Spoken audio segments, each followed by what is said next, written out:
নারীরা মাথার চুল আঁচড়ানোর পরে ঝরে যাওয়া চুল কখনো বিছানার নিচে রাখবেন না এবং ফেরিওয়ালাদের কাছে বিক্রি করবেন না। এই চুল নিয়ে যদি এই দুইটা কাজ করেন আপনি মারাত্মক বিপদের মধ্যে পড়তে পারেন। এর কারণ কি জানেন? রিসেন্টলি একজন মহিলা আমাকে ফোন দিয়ে বলেছে যে ওনার ঘর থেকে কয়েক গজ দূরের ওনার এক প্রতিবেশী তাকে ক্ষতি করার জন্য ফেরিওয়ালার মাধ্যমে সে চুল কিনে নিয়ে সেই চুলের মাধ্যমে ওই মহিলাকে ক্ষতি করেছে। তার ফ্যামিলিটা এখন খুবই ভয়াবহভাবে বিপর্যস্ত হয়ে গেছে। হুজুর, আপনি আমার জন্য কিছু করতে পারবেন কিনা? দেখেন, এই সূক্ষ্ম জিনিসটা আপনি কি কখনো চিন্তা করেছেন যে আপনার প্রতিবেশী আপনাকে ক্ষতি করার জন্য ফেরিওয়ালার মাধ্যমে চুল কিনে নিয়ে সে আপনাকে ক্ষতি করবে? দেখবেন এখন অনেক নারীরা চুলের দাম ৩,০০০ ৪,০০০ টাকা কেজি, এই লোভে পড়ে সে চুল বিক্রি করে দেয়। মনে রাখবেন, ইসলামী ফিকহ শরিয়ত অনুযায়ী কোনো মানুষের অঙ্গ প্রত্যঙ্গের কোনো কিছু বিক্রি করা যায় না। আর নারীদের চুলটাও একটা পর্দা। মনে করবে না যে আপনার চুল দেখলে গুনাহ হবে না।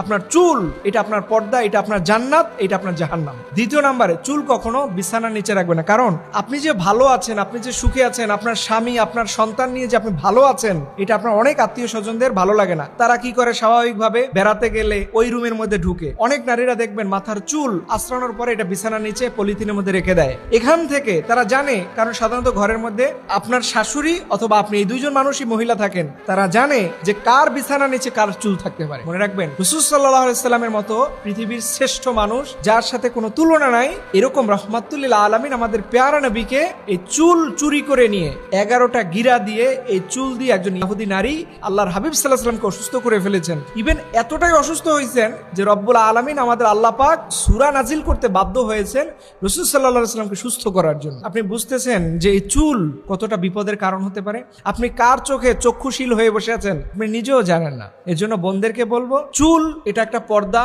এটা একটা আমানত, এটা যেখানে সেখানে রাখবেন না। এবং বর্তমান সময়ে এত সমস্যা, মানুষকে মানুষ ক্ষতি করার জন্য যে কত উঠে পড়ে লাগে, এটা আপনি দেখবেন যারা তদবির করে, যারা কুফুরির মাধ্যমে মানুষকে ক্ষতি করে, এদের বাড়ির সামনে দেখবেন মানুষ এখন লাইনের পর লাইন। এটা বাস্তবতার আলোকে বললাম। এর জন্য বেশি পরিমাণে আয়াতুল কুরসি পড়বেন, শেষে সূরা ইখলাস, নাস, ফালাক পড়বেন, এটা দিয়ে গায়ের মধ্যে ঝাড়ফুঁক দিবেন।